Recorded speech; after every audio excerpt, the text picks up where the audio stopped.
I returned from Singapore 10 days early, and the doorman looked at me as though I was already too late.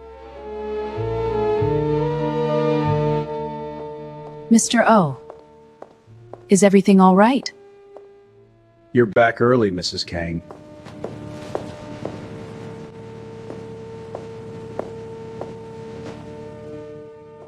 I have a key. Jun-ho gave it to me. You gave her a key? Amara Ford returned from Singapore 10 days early and found the woman her husband's family had once chosen for him, holding a permanent-looking key to her penthouse. By the end of the week, that woman would try to forge her way into the home and discover that the black wife everyone treated like an outsider secretly owned the door. The reign over the city had the kind of hush that made even car horns sound apologetic, and Amara Ford let herself feel, for exactly the length of the elevator ride up from the parking garage, that she was almost home. 10 days in Singapore. 4 building sites, 2 contract disputes, 1 system that kept failing its own biometric handshake at 3A.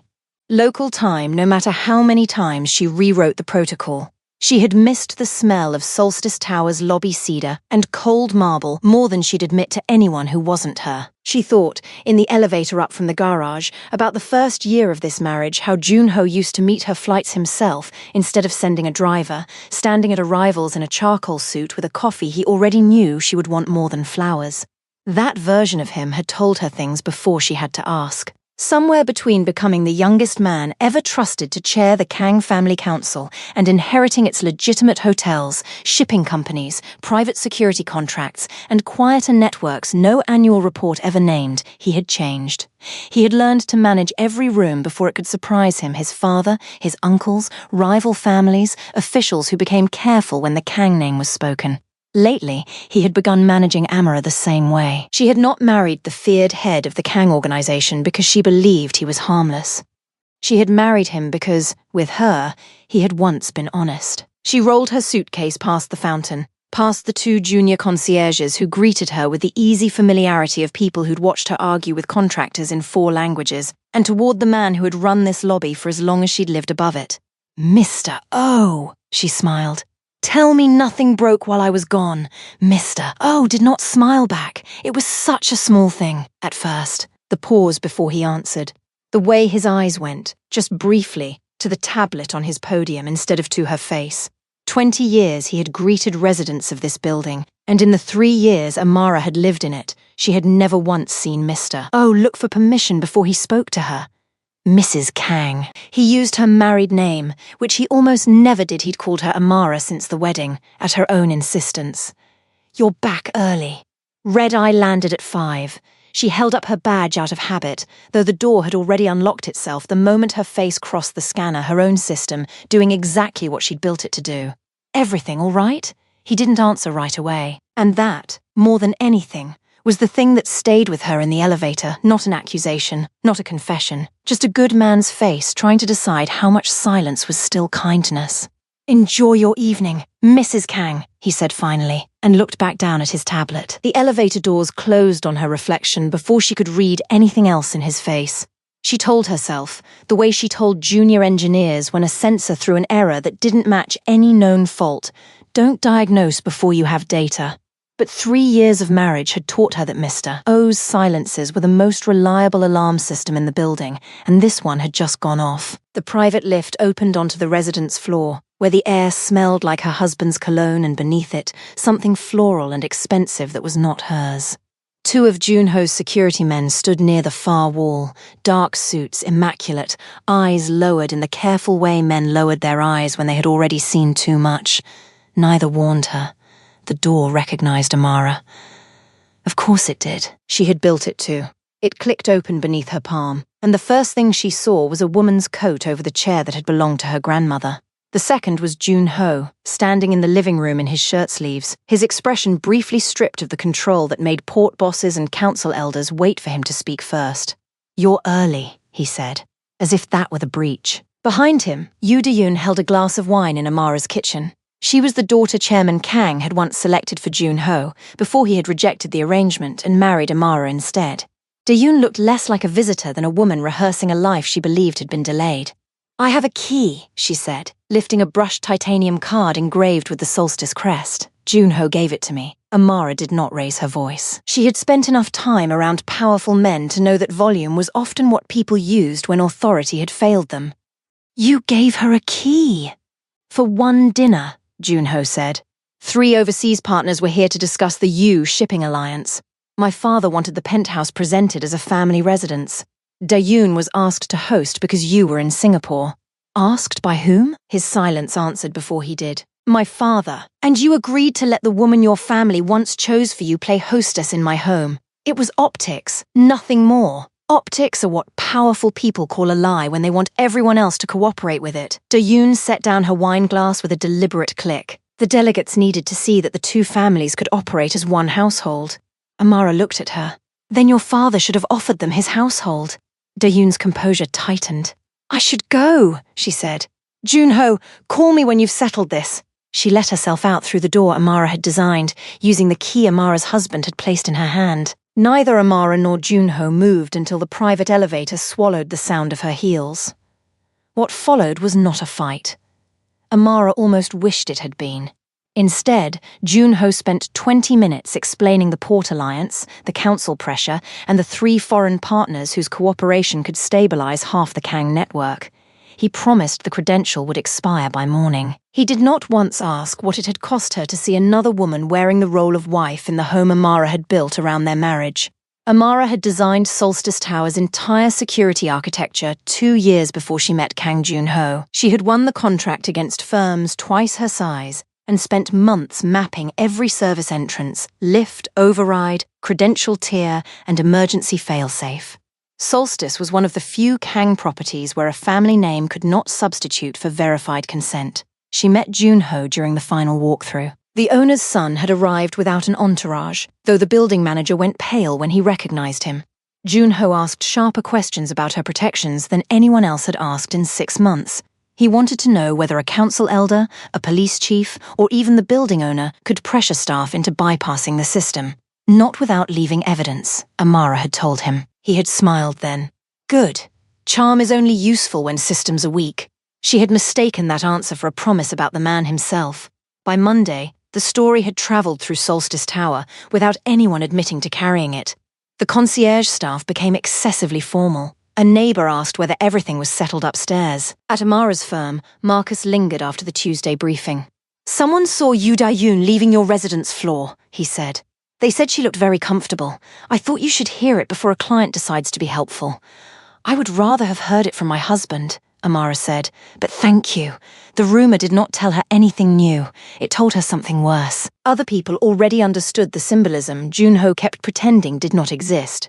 In his world, a former arranged bride hosting syndicate partners inside the boss's private residence was not a harmless dinner. It was a public signal, and powerful families survived by reading signals before anyone dared explain them. Amara Ford had built her professional reputation on being the person who noticed the anomaly nobody else caught the badge swipe at 2 a.m. That didn't belong. The vendor contract with the clause buried on page 40. She had never once expected to need those skills inside her own marriage. But she found herself, that week, doing what she always did when something didn't add up. She stopped waiting to be told the truth and started looking for it herself. 3 days after the key, Junho asked Amara to attend dinner with his father and the family council. The invitation alone told her the matter was larger than he had admitted. The Kang Council did not gather merely to discuss hotels and shipping rates. It decided which captains received protection, which disputes disappeared before reaching court, and which families were allowed to operate through Kang-controlled ports without interference. She went because absence would be interpreted as weakness, and she was finished letting other people translate her silence. Chairman Kang received her with perfect formality and no warmth. He had never forgiven Junho for rejecting the marriage arrangement with the Yu family, whose port routes would complete the Kang network along the southern coast. Over the second course, Junho's uncle praised Dayoon's natural place at the Penthouse dinner. The overseas partners appreciated seeing continuity between the households, he said. It reassured them that old misunderstandings would not obstruct the alliance. Old misunderstandings. That was what the family called Amara's marriage when they wanted to pretend it could still be edited. She placed one hand on Junho's knee beneath the table and gave him a single chance to correct the room. He could say the key had been a mistake. He could say his wife was not a temporary obstacle to an alliance arranged before he met her. He could say their home would never again be used as a stage for his father's ambitions. The room waited. The U alliance remains strategically important, Junho said. I appreciate everyone's patience while the final terms are reviewed. He had protected the council from discomfort and left his wife standing alone inside the meaning of his silence. In the car afterward, she asked him directly, "Why didn't you say it? One sentence, Junho. That's all I needed.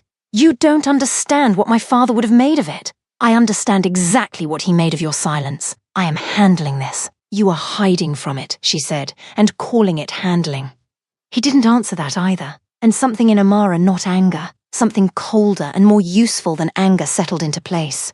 If her husband would not tell her the truth about what was happening inside his own family, she would find it herself, the way she found every other anomaly that mattered. In the data, nobody thought to check. If you believe access to a woman's home must be earned, not assumed, write IOAN THEKEY in the comments. Back at the apartment, Amara placed an empty suitcase at the foot of the closet. She did not pack it. She did not put it away. Leaving before she knew the full truth would still mean reacting to information Junho controlled. She wanted the facts first and the decision second, both on her terms. That night, after Junho fell into the restless sleep of a man who believed the problem was managed, Amara opened her laptop at the kitchen island and logged into the one system in this marriage that had never once lied to her. The access ledger of Solstice Tower's security network, the one she had designed, coded, and installed with her own hands 3 years before she'd ever heard the name Kang. The next morning, Amara called Priya, her business partner, and the only person who had watched her build Solstice's architecture from raw blueprints. "Pull the logs," Priya said after hearing about the key and the council dinner. "You built a system that cannot be pressured by a surname. Stop letting your marriage pressure you into ignoring it. It feels different when it is my house. Then be the engineer and the owner at the same time. You are allowed to be both." Amara had spent a week waiting for truth to be offered as an act of love. Priya reminded her that truth could also be retrieved as evidence. The ledger told her, in the clean, indifferent language of timestamps and access codes, more than her husband ever had. Thursday, 6:52 p.m. Yu Dayun's temporary credential activated by Kang Junho, guest tier, 48-hour expiration, exactly as he'd promised. That much matched his story. Friday, 11:14 a.m. A request logged from the building management office to convert guest credential KJH0091 to permanent resident tier. Amara read that line 4 times. A temporary key for one dinner did not request an upgrade to permanent resident status on its own. Someone had gone to the building office, in person, and asked for exactly that someone who wanted a great deal more than one evening's hospitality. The request had been denied. Not by Mr. O, and not by any human hand at all, by the system itself, automatically, the instant it hit a verification layer. Amara did not remember writing. Restricted. Unit 4501 title holder authorization required. Escalation logged to root administrator. She sat with that sentence longer than she'd sat with anything all week. She had created that failsafe after an earlier client lost control of his residence because a confident visitor persuaded frightened staff to treat influence as authorization. Solstice's system did not care who someone's father was, which council feared their surname, or how expensive their clothes looked. Permanent access belonged to the title holder alone. As far as Amara knew, that title holder had never been her. She checked the unit's title registration the way she'd checked 1,000 client properties before. It took her 4 tries to be sure she was reading it correctly. Unit 4501, Solstice Tower. Title holder of record, Amara Ford Kang. Filing date, 14 months prior, 6 weeks after her wedding. She had not filed that. She had not signed anything to file that. And her husband, who reviewed every contract that touched his family's name before it reached a notary, had apparently signed something that quietly, legally, made his wife the sole owner of the home he'd just handed a key to another woman for. He had never told her. She kept scrolling anyway, the way she always did when a single anomaly turned up in a system, because in her experience, anomalies rarely traveled alone. The guest credentials access log showed more than the one Thursday dinner Junho had described. 2 entries on Wednesday, both under 2 minutes. both at the service entrance rather than the main lobby, the kind of brief, deliberate visit someone makes when they want to know how a space works before they're seen using it properly. A third entry Thursday afternoon, hours before the dinner, Junho claimed the key was 4, time-stamped to the exact minute the building's cleaning staff would have finished the penthouse and left it empty. None of it was proof of anything Amara could put a name to yet, but it told her that whatever Junho believed he'd authorized one evening, one purpose, one narrow window Dayun had already treated as an invitation to learn the apartment on her own terms, well before anyone else knew she'd been inside it at all. It was, Amara thought, exactly the kind of pattern she'd flag in a client audit without hesitation. Not a single mistake, but a woman testing the edges of a door someone else had left open a crack. She began with the one person in this family who had never once lied to her, mostly because he'd never once explained anything to her at all, Mr. Oh. She found him on his afternoon break, in the narrow staff room behind the lobby, and asked him the one question she should have asked 3 days earlier. "What did she say to you, Mr. O, the day I came home?" He didn't pretend not to understand. "She came to the desk Friday morning," he said carefully. "Asked me to process a permanent card. Said Mr. Kang had authorized it verbally and would confirm later." He turned his coffee cup a slow quarter turn, not quite looking at her. "I told her I could not issue a permanent credential without title holder authorization. She did not like that answer. What did she do? She reminded me that the Kang organization controls the company that holds this building's management contract." His jaw tightened. "She said men who obstruct family business do not remain in trusted positions. I did not process the card, Mrs. Kang. But I spent the weekend wondering whether refusing her had cost me the work I have done for 20 years. And when I came home Monday, I did not know what to say to you," he said simply. "I did not know whose wife you still were." There it was, the thing his face had been holding back in the lobby, the thing that had nothing to do with judgment and everything to do with a good man caught between two versions of loyalty, neither of which he'd been given enough information to navigate. "Thank you for telling me," Amara said, and meant it more than she'd meant almost anything that week. She left the staff room with 2 facts that had not existed for her that morning. Her husband had signed the transfer that allowed his grandmother to make Amara the legal owner of their home and had never told her. And the woman he'd given a key to had tried, in the same week, to take far more than 1 dinner's worth of access and had been willing to threaten an innocent man's livelihood to get it. She did not go to Junho first. She went to the one member of his family who had never once needed him in the room to speak plainly to her, his grandmother. Kang So-yeon received her in the small sitting room she kept separate from the family's formal reception halls, poured tea without being asked, and listened to Amara's question, "Did you have the penthouse retitled in my name? And why was I never told?" with the unhurried patience of a woman who had clearly been expecting this conversation for over a year. "I had the deed transferred myself," So-yeon said, 6 weeks after your wedding. "It is an old custom in this family, older than my husband's grandfather.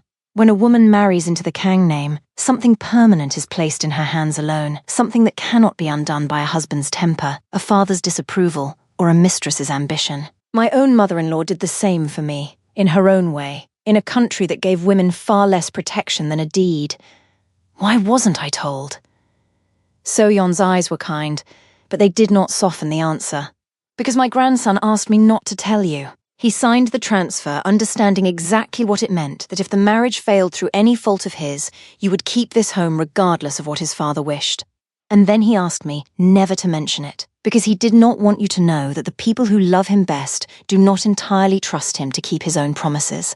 She studied Amara for a long moment. "My grandson has never once been afraid of losing a business deal in his life. He has been terrified, for 3 years, of you discovering that his own family thinks he needs to be protected against." Something in Amara's chest braced for a different kind of blow entirely, cracked open in a direction she hadn't anticipated. She had spent a week building a case against her husband's silence, assuming it was born of indifference. It had never occurred to her that it might be born of shame. It did not undo what Junho had done. Shame explained his secrecy. It did not excuse it. But it changed the question Amara had to answer.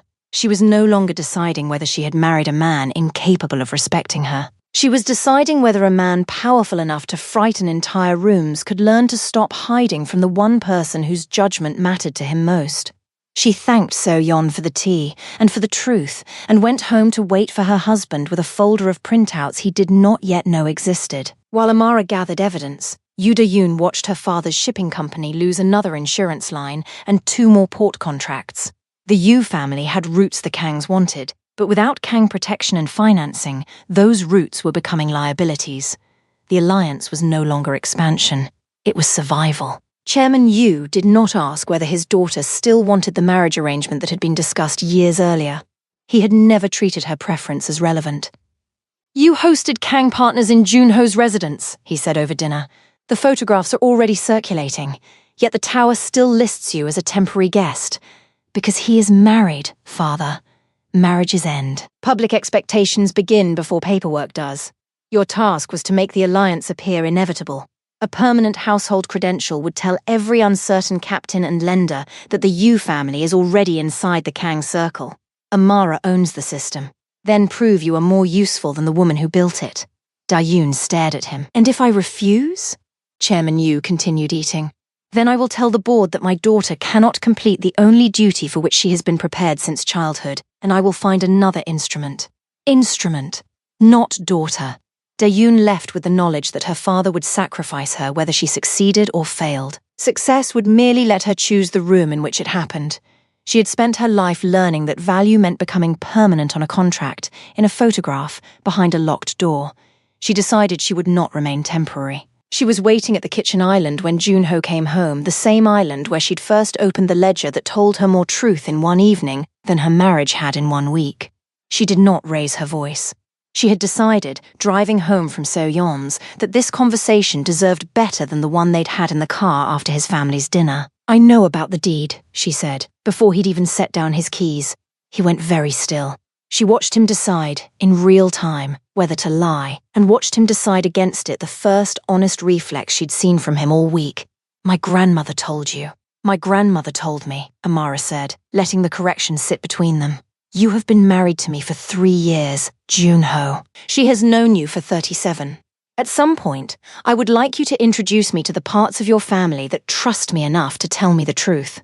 It's not about trust. It is entirely about trust. You let your family put my name on that deed because some part of them believed you needed a check on your own behavior. And instead of telling me that, so we could deal with it together, you asked your grandmother to keep it a secret because you would rather I think you're perfect than let me see you're afraid." He didn't answer for a long moment. When he did, his voice had none of the polished calm he used on his father, on business partners, on rooms full of people he needed to manage. "I have spent my whole life being the son who does not fail," he said. "Not once. Not in school, not in the business, not in the family council. The one thing I have never had to defend is my judgment. And then I married you, against everything my father wanted. And the first thing my own grandmother did was make sure you'd survive it if I turned out to be exactly the kind of man my father always assumed I'd become." His jaw worked. "I did not want you to see that anyone in this family thought that little of me. Not even her. So instead you let me find out from a locked file in my own security system," Amara said, "and from a woman drinking wine in my living room with a key you gave her rather than have one difficult conversation with me." "That's not," he stopped, started again, quieter. "You're right.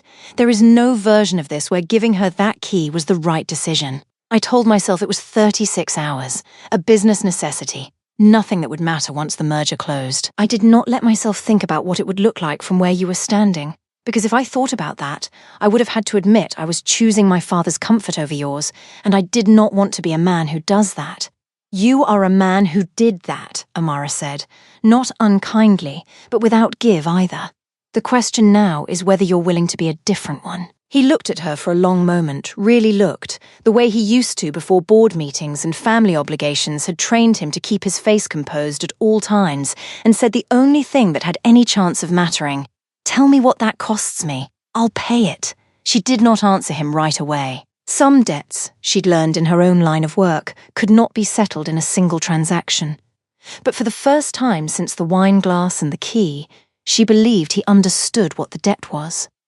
Across the city, Da-yoon made one final attempt to turn temporary access into a permanent fact. Solstice Tower allowed a resident credential to be upgraded only when the title holder approved a co-occupancy declaration through biometric confirmation. But Da-yoon knew the Kang organization maintained an off-site security administration center for emergencies involving protected residents. She also knew one night supervisor owed Chairman Yu a favor. She prepared a forged co-occupancy form bearing Amara's copied signature, attached a fabricated authorization from Junho's office, and added a letter claiming that public disclosure of her residency would create a security risk. It was the kind of document designed to make an ordinary employee fear the consequences of asking questions. Friday night, the Kang Foundation ballroom filled with judges, shipping executives, council allies, and men whose legitimate titles explained only part of their influence.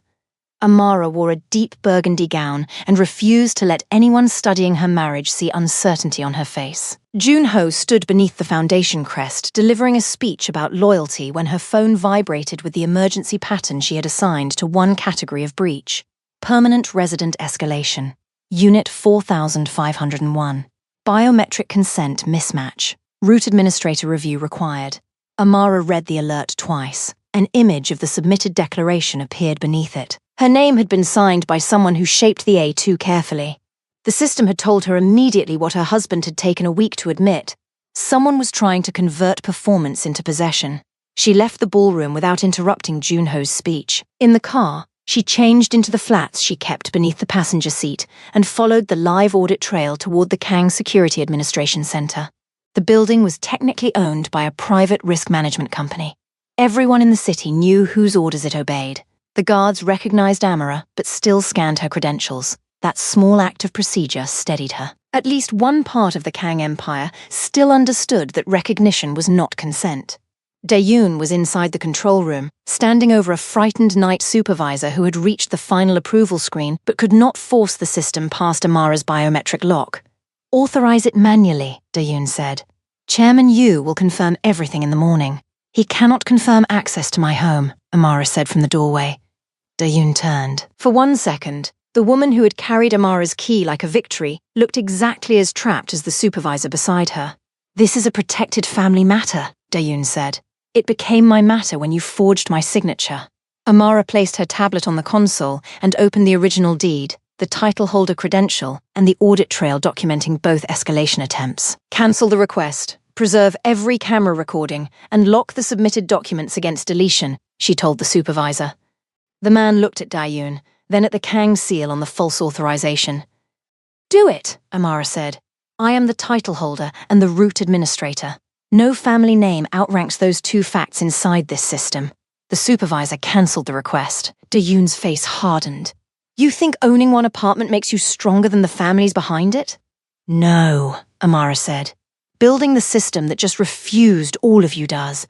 Junho arrived 9 minutes later, still in his tuxedo. 4 members of his security detail stopped outside the control room. He entered alone. His eyes moved from Amara to the forged declaration, then to Dae-yoon. The room changed around his silence.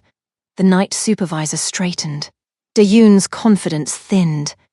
This was the version of Kang Junho the city knew, not loud, not theatrical, but dangerous, because every person present understood how much could change after one quiet sentence from him. For most of his life, he had used that silence as power. Amara waited to see whether he would hide inside it again. He did not. "You forged my wife's consent to enter her home as a permanent resident," he said. "You threatened a concierge, compromised one of our security employees, and used my office seal to make the fraud look protected by the Kang organization." Dae-yoon swallowed. "Your father asked me to prove the alliance was real. My father said the credential would show the council that... My father did not own the door. Your father did not own the door. I did not own the door." He looked at Amara when he said the last sentence. Dae-yoon's composure finally broke. "You gave me the first key. You let me host in that home. You stood beside me while those men treated me as the woman who should have married you. Do not pretend you gave me nothing to believe." Junho accepted the accusation without looking away. "I gave you a symbol I had no right to give because I was too weak to confront my father. That failure is mine. What you did with it is yours." Amara felt no triumph, only clarity. "Your father treated you like an instrument," she told Dae-yoon. "Junho treated my home like a negotiating room. Both things were wrong. But you still chose to threaten Mr. Oh, and forge my consent. I will not carry your father's cruelty as an excuse for your decision." Junho removed the Kang signet from his right hand and placed it on the console beside the fraudulent papers, not as a threat, but as evidence that what followed carried his full authority. "The U alliance is terminated," he said. "Their port access, protection agreement, and emergency credit line will be reviewed by the council tonight. No retaliation against employees. No hidden pressure. The reason will be recorded exactly as it happened. Attempted fraud against the title holder of a Kang residence." Dayoon stared at him. "Your father will reverse you. Then he can challenge me before the full council and explain why another family's ambition was worth violating my wife's home. I will not make her pay for my silence again." For the first time since Amara returned from Singapore, Junho chose the truth while it was still expensive. Before midnight, the full Kang Council received the preserved audit trail, camera recordings, forged declaration, and Junho's written termination of the alliance. Chairman Yu withdrew his proposal before dawn rather than enter a council chamber where every man present had already seen proof that his family had attempted to manufacture authority it did not possess. The Kang organization suspended the Yu family's preferred access to its ports and private credit network pending an external review. Junho refused every suggestion of unofficial punishment. The record, he said, would be enough. In a world built on trust, documented fraud traveled farther than intimidation ever could. Dayoon left the city within the month and joined a cousin's legitimate logistics firm in a smaller port town. Amara later heard that she became competent and fiercely private there. She did not forgive Dayoon, but neither did she need the woman destroyed. Distance, accountability, and a life no longer organized around another family's approval were consequence enough. Mr. O received, the following week, a formal note from Kang So-yeon herself, thanking him for his discretion and integrity, the kind of note that, in a family like this one, functioned as more job security than any raise could have. He kept it in the same drawer as his 20-year service pin, and told Amara, the next time she passed the concierge desk, that he had never once doubted she'd sort it out. He had only worried what it might cost her to do it alone. "You didn't leave me alone with it," Amara told him. "You told me the truth the moment I asked. That mattered more than you know." 3 weeks later, Seo-yeon forced the council to address Junho's judgment. Amara attended from a seat no one had formally offered her, and no one dared ask her to surrender. Chairman Kang criticized his son for allowing a household breach to threaten the organization's credibility. He spoke about operational discipline, council exposure, and the danger of giving rival families ambiguous signals. So-yeon let him finish. "You are correcting him as a boss," she said. "I am correcting him as a husband. I transferred that home to Amara so she would never depend on his honesty to keep a roof over her head. I did not do it so he could decide honesty was optional everywhere else." The room went still. "A man who cannot tell his wife the truth before a crisis," So-yeon continued, "has no business asking this council to trust his judgment after one." Junho did not defend himself. He accepted a temporary reduction in unilateral authority. Major family agreements affecting his household or Amara's company would require joint disclosure and council review. In the Kang world, where power was guarded more fiercely than money, the concession cost him something real. That mattered to Amara. Not because she wanted him weakened, but because accountability that cost nothing was merely another performance. The story that spread afterward was not that Amara had nearly been replaced. It was that the black woman dismissed as an inconvenient outsider had built the only system in the Kang Empire strong enough to refuse the Kang name itself. 3 family properties requested her firm's services. 2 council allies asked her to audit their private residences. So-yeon told her, over tea, that Amara had protected the family's credibility more effectively in 1 week than most of its men had managed in years. Junho asked her, 3 weeks after the gala, what it would take to earn back the thing he'd spent 1 careless week nearly losing.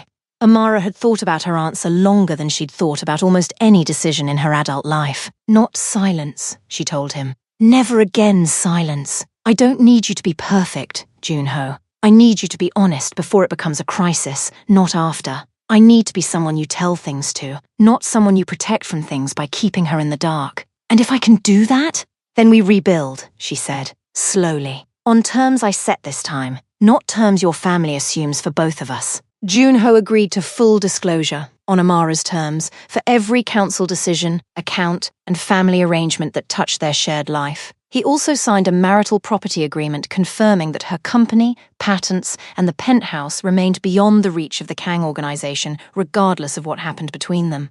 The weeks that followed were deliberately ordinary. He told her about pressure from his father before it reached the council. He admitted when he was afraid an answer would disappoint her instead of hiding the answer itself. She did not reward him for basic honesty, but she noticed the consistency. When Amara told Priya she had chosen to stay, Priya did not celebrate. "You are allowed to leave a system even after it begins working," she said. "I know. I am not staying to prove I can repair him. I am staying because he finally accepted that the repair is his responsibility." Priya considered that, then nodded. "Then I will hold both of you to the terms." Amara did not move out, and she did not pretend the key had meant nothing. Trust rebuilt after betrayal was not the same as trust that had never broken. What she chose was more deliberate than forgiveness and more honest than staying from habit. "I'm not doing this because I'm afraid of losing what we have," she told him. "I'm doing it because I watched you finally choose truth over comfort when it actually cost you something with your father, with the council, with me. That's the only version of you I'm willing to build a life with. Not the man who avoids hard conversations. The one who has them, even when they're expensive. And if I fail at that again, then we'll have a very different conversation," she said. "And I will not need your grandmother's deed to tell me what I'm entitled to walk away with. I already know." He did not promise her perfection. She would not have believed him if he had. He promised her, instead, the one thing he had withheld from the very beginning, that whatever came next, easy or difficult, she would hear it from him first.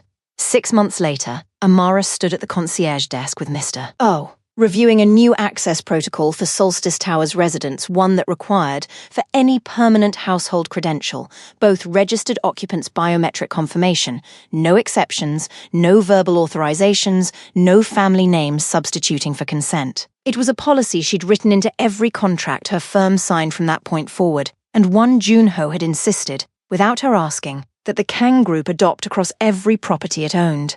She held, in her palm, the same brushed titanium keycard that had once sat in another woman's hand like proof of something it was never hers to claim. It looked identical to the one Dayun had held up in the living room that first terrible evening, same weight, same crest, same cold shine under the lobby lights.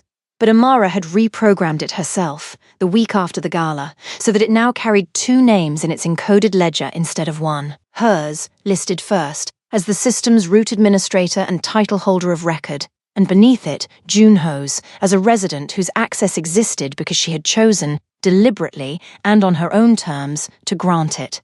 Priya had asked the only remaining question. "And if he ever tries to talk someone around it again?" "Then he loses access before he finishes the sentence," Amara said. It was a small difference, invisible on the card. But Amara had spent her career believing that security was never defined by the lock. It was defined by who held the authority to open it and who possessed the courage to close it again. She slid the card back into her husband's palm, and for the first time since the night she'd come home to a stranger's coat on her grandmother's chair, it felt like something she was giving him, not something he'd taken for granted. "Don't lose it again," she said. He didn't, and every time he reached for that card afterward, he reached for it the way a man reaches for something he has finally learned to earn, and not merely to keep.